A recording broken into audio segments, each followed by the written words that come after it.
3, 2, 1. Here we go!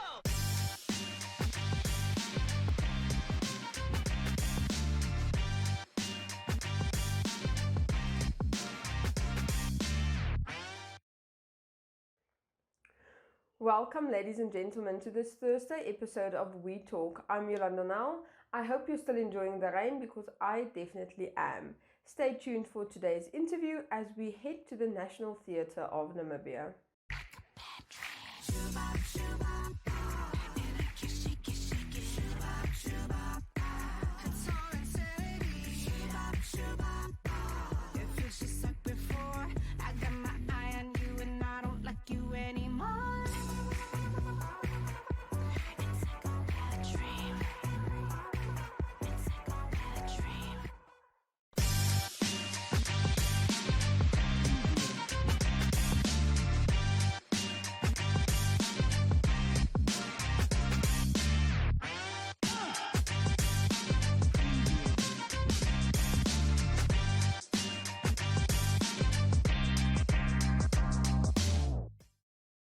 And now we look at some news articles from the Windhoek Express website. Stadio announced that the Minister of Justice, on a recommendation from the Board of Legal Education, prescribed the Bachelor's of Law degree presented by Stadio as a sufficient educational qualification for the purposes of that Act. The prescription will be published in the Government Gazette on 15 December 2021. The aforementioned prescription will enable Stadio LLB graduates to enroll for the Justice Training Centre course hosted by UNAM. It will further allow graduates of the LLB to enroll for the articles with a registered law firm. Once the graduate has met all these requirements and passed all the relevant examinations, the graduate can apply to be admitted as a legal practitioner by the High Court of the country. This is another feature of Stadio's CAP. Graduates from the Stadio LLB qualification can now prepare themselves to join the legal fraternity in Namibia as legal professionals. This not only creates new opportunities but also expands opportunities for prospective students who want to study law at Stadio. The City of Windhoek, in collaboration with the GIZ, continue working towards sustainable mobility in the city.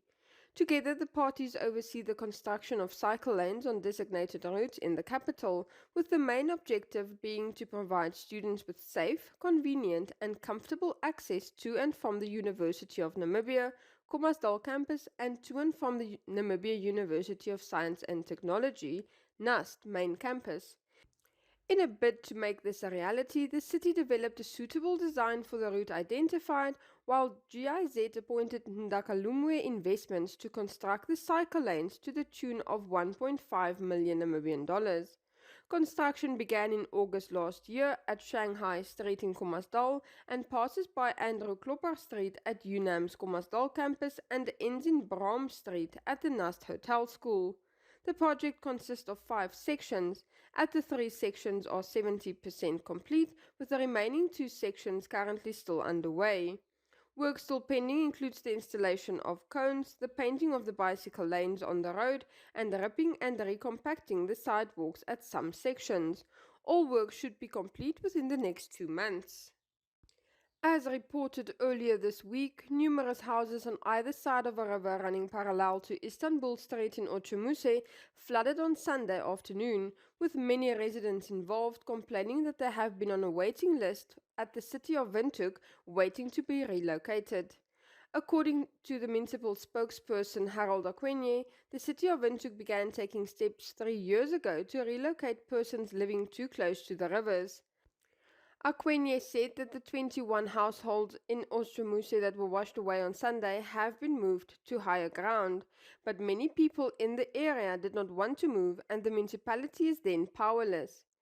They can't do anything if the people don't want to move or if they go back to their old homes. Shacks are pitched overnight and regulations state that if a dwelling has beds in and people sleep there, it may not be broken down. They can only be asked to move. And then finally, Professor Anisia Peters will host a public talk on Namibia and green energy at the Scientific Society on Thursday, the 27th of January. The Namibia Green Hydrogen Research Institute, hosted at the University of Namibia and founded upon Senate approval on the 2nd of September last year, is the first institution of this kind in the country. The institute serves as a national research and capacity building hub under the university with the main aim to conduct local research and development and provide innovative solutions as well as upskill and reskill Namibians and develop local businesses across the value chain of green hydrogen. This development comes at a prudent time as Namibia develops into a hub of green hydrogen on the continent, a prospect made possible by Namibia's 1,500 kilometers of coastline desert with sunlight exposure totaling over 3,500 hours a year, conditions ideal for producing solar and wind power at high availabilities. Professor Peters is the head of UNAM's Namibia Green Hydrogen Research Institute, the Pro-Vice Chancellor of Research, Innovation and Development, and an Associate Professor at the University of Namibia. A limited number of participants may attend the talk, however, it also can be followed online. The talk will start at 7 p.m.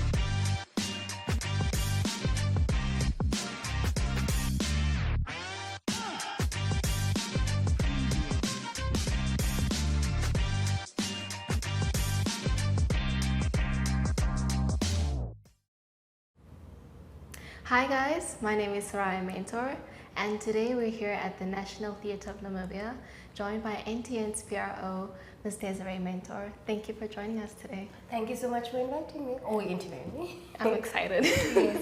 So, you have been here at the theatre for quite some time.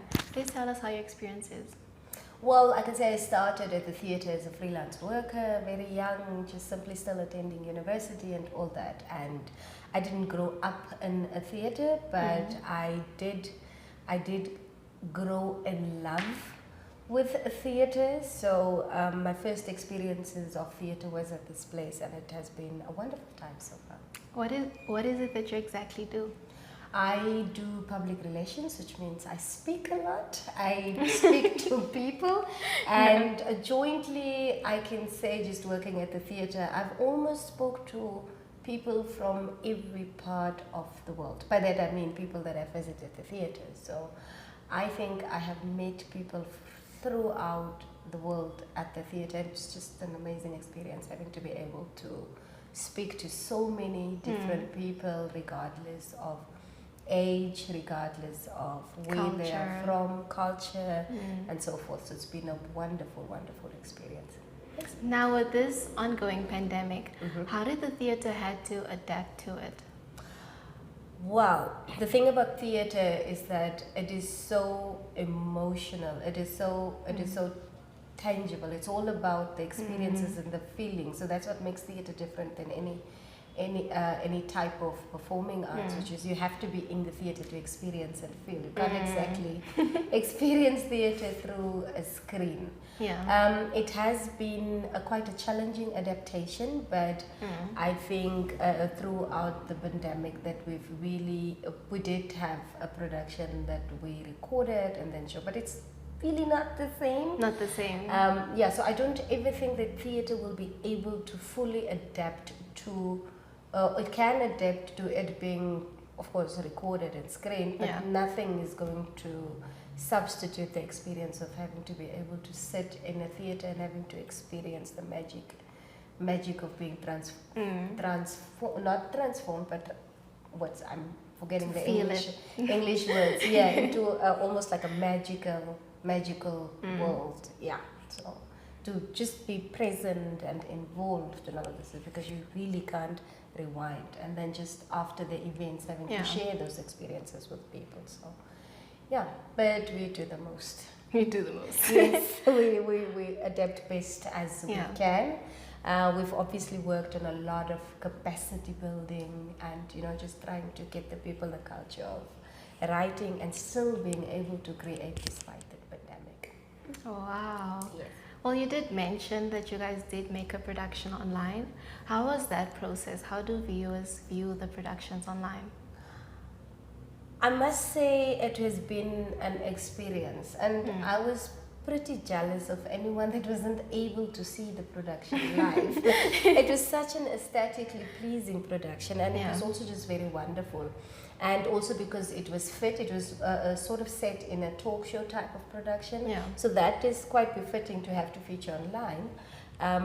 But still, I wish people were there. I wish people could experience the energies of the artists, and Yeah. so. And I hope that it translated through those that could see it online. So it was an Afrikaans production titled Boetetsis, and it is a cumbersome experience. Like I must say, it's a lot of work. It is, having online. to film a production Oh. and having to say that online. So a lot of it was first experiences, first time NTN is screening a production online, first time for some actors to have to Wow. adapt with this type of thing, and it's really a lot of work. It's really a lot of work, and we screened it for about a month or two.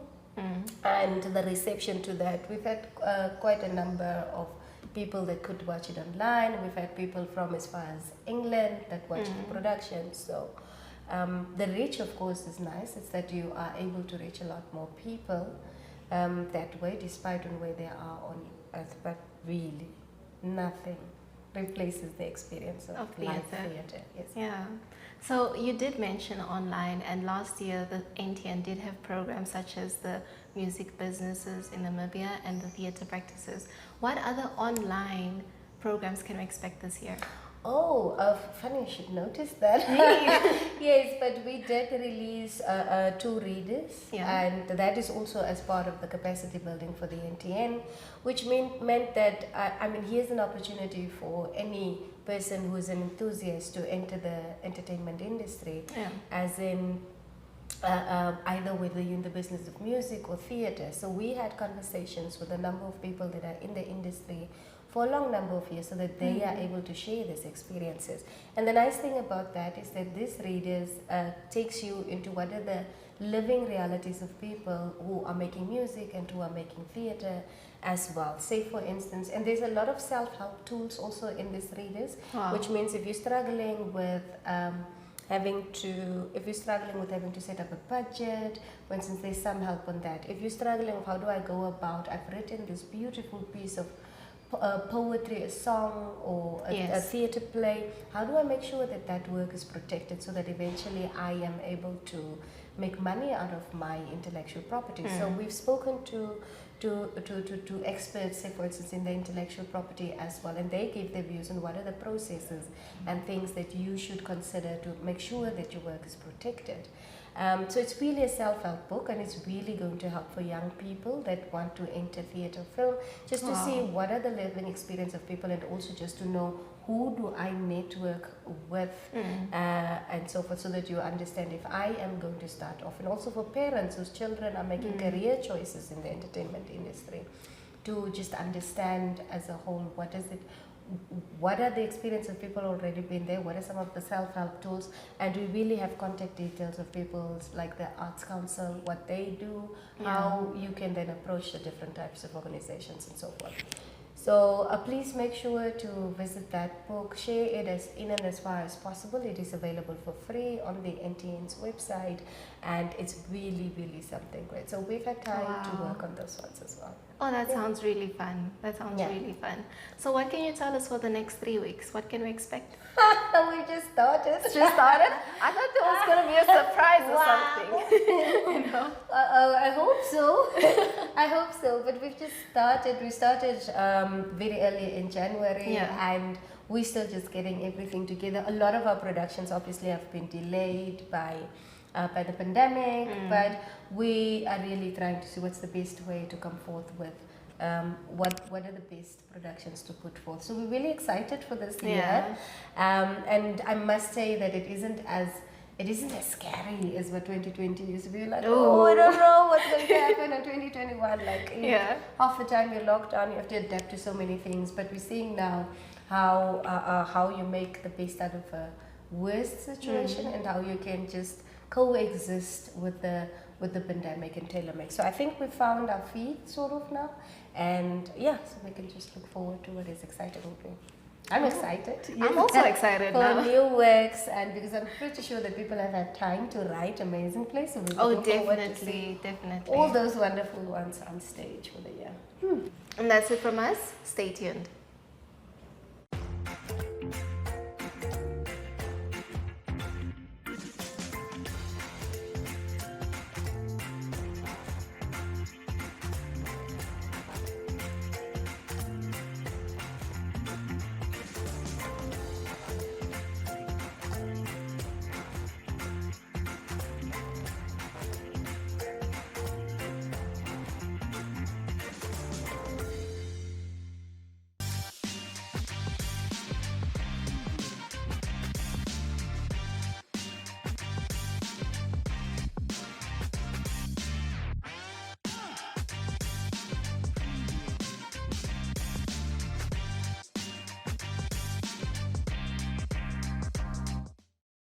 For today's life hack, put old newspapers at the bottom of your bin.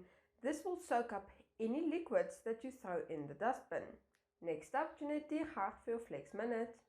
The My NA Property Show provides viewers with the best-in-class property content, from looking for the perfect house to transforming it to the perfect home, with focus on interior designing, transforming your garden into a tranquil haven, to going green and having the funds and security of financing and insurance. The My NA Property Show has it all. Tune in and make your house a home with our monthly My NA Property Show on Wednesday evenings at 6:30 on all the NMH Facebook platforms and our website TV channel 1up2, 1up2.com.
Jack it up.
Well, that brings us to the end of our show. Do join us again tomorrow, same place, same time, where we will head over to Nictus and see what they are up to this coming weekend.